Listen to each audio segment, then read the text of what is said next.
শীতকালে বিভিন্ন রকম সবজি দিয়ে এক রকমের এক পাকে তৈরি রাইস আমি তৈরি করে দেখাবো, যেটা আপনারা ডিনারে কিংবা লাঞ্চে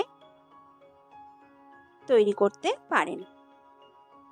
রেসিপিটির স্বাদ একদম আলাদা হবে। ঘরে থাকা উপকরণ দিয়ে আপনারা রেসিপিটি তৈরি করতে পারবেন।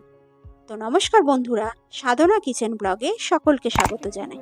আমার রেসিপিটি ভালো লাগলে সাবস্ক্রাইব করবেন এবং পাশে থাকা বেল আইকনটি অবশ্যই প্রেস করে দেবেন। তাহলে রেসিপিটি শুরু করা যাক। প্রথমে আমি বাসমতি চাল নিয়ে নেব। বাটির মাপ অনুযায়ী আমি 2 বাটি বাসমতি চাল নিয়ে নিলাম। এবারে জল দিয়ে ভালো করে ধুয়ে জলটা ঝরিয়ে রেখে দেব। এবারে আমি সবজিগুলো ভেজে নেব। তার জন্য কড়া বসিয়ে রিফাইন তেল দিয়ে দিলাম। আপনারা চাইলে ঘিতেও ভাজতে পারেন। আমি প্রথমে রিফাইন তেল দিয়ে ডিমগুলো ভেজে নেব। ডিমগুলো ভেজে তুলে নিলাম। এখন আমি ওই তেলের মধ্যে আলু আর ফুলকপিগুলো ভেজে নেব। তার জন্য আমি বড় বড় ডুমো ডুমো করে আলু কেটে নিয়েছি, সেগুলো দিয়ে দিলাম। সাথে বড় বড় করে ফুলকপিও কেটে নিয়েছি।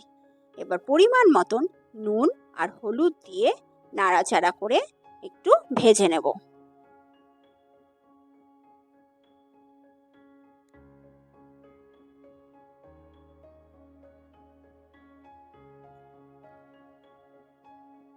আমার আলু ফুলকপিগুলো ভাজা ভাজা হয়ে এসেছে।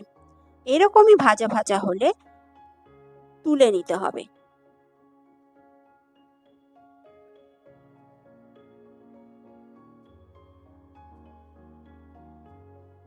এবারে বাকি সবজির মধ্যে বিনস আর গাজর সেগুলো কেটে রেখেছিলাম, সেগুলো আমি কড়ার মধ্যে দিয়ে নুন আর হলুদ দিয়ে ভেজে নেব। আপনারা চাইলে এর মধ্যে অন্য আরও সবজি অ্যাড করতে পারেন। সবজিগুলো ভাজা হয়ে গেছে, এগুলোও আমি তুলে নেব। এবারে তেলের মধ্যে পেঁয়াজ কুচি দিয়ে দেব। পেঁয়াজ কুচি দিয়ে একটু নেড়ে একটু ভাজা ভাজা করে নিতে হবে। তারপর ওই পেঁয়াজের মধ্যে আদা রসুনের পেস্টটা দিয়ে দেব।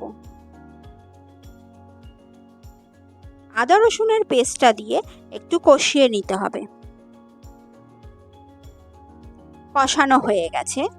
এখন আমি নুন, হলুদ আর জিরে গুঁড়ো 1 চামচ, ধনে গুঁড়ো এবারে 1 চামচ মশলার সাথে দিয়ে দিলাম। ভালো করে নেড়ে কষিয়ে নিতে হবে।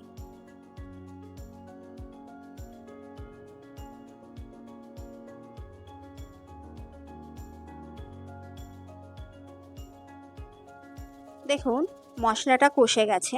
এখন আমি যে সবজিগুলো ভেজে রেখেছিলাম সেইগুলো দিয়ে দেব।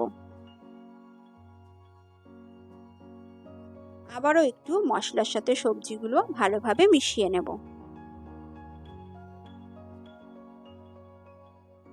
এখন আমি কড়াইশুঁটি দিয়ে দিলাম।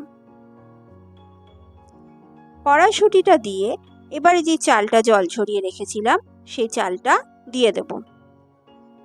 চালটা দিয়ে ভালোভাবে নেড়ে একটু ভাজা ভাজা করে নিতে হবে।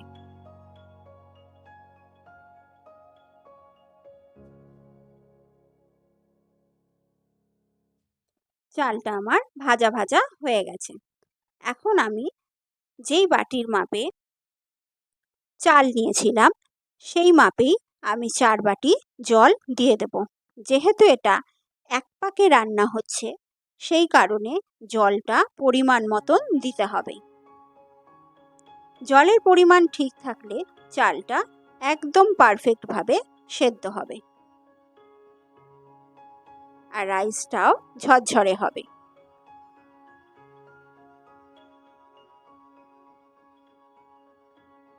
এখন আমি কিছু কাঁচা লঙ্কা চেরা আর টমেটো কুচি দিয়ে দিলাম। এবারে জলটা একটু ফুটতে দিতে হবে। তার জন্য ফ্লেমটা একটু হাই করলাম।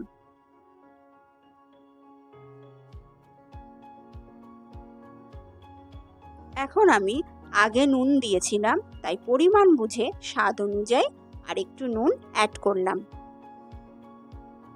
এবারে ঢাকা দিয়ে দিয়েছিলাম। 10 মিনিট ঢাকা দেওয়ার পরে এখন আমি ঢাকাটা খুলে একটু নেড়ে বেখে নেব। চালটা আমার আরেকটু সেদ্ধ হবে, তাই আবারও একটু ঢেকে গ্যাসটা মিডিয়াম করে দিলাম। গ্যাসের ফ্লেমটা মিডিয়ামে করে আবার একটু ঢাকা দিয়ে রাখতে হবে। দেখুন ঢাকাটা খুললাম, চালটা আমার পুরোপুরি সেদ্ধ হয়ে গেছে আর জলটাও সব শুকে গেছে।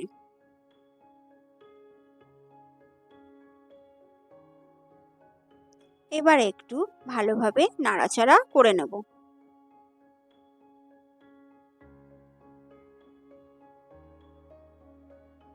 আপনারা চাইলে এর ওপরে ঘি ছড়িয়ে দিতে পারেন।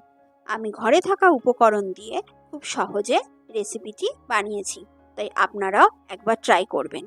ওপরে ডিম দিয়ে দিলাম, আবারও একটু দমে রেখে দিলাম। গ্যাসের ফ্লেমটা কিন্তু একদমই লোতে থাকবে, না হলে তলায় লেগে যাবে।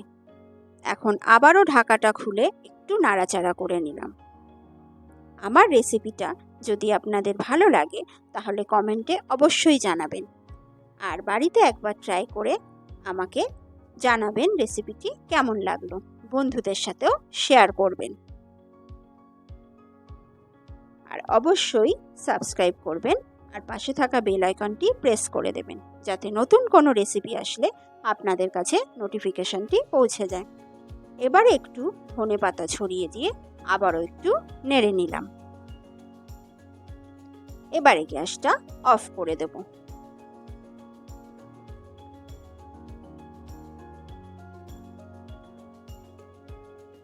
তাহলে আজকের মতন এই পর্যন্ত। আপনারা সকলেই ভালো থাকবেন, সুস্থ থাকবেন। সকলকে ধন্যবাদ।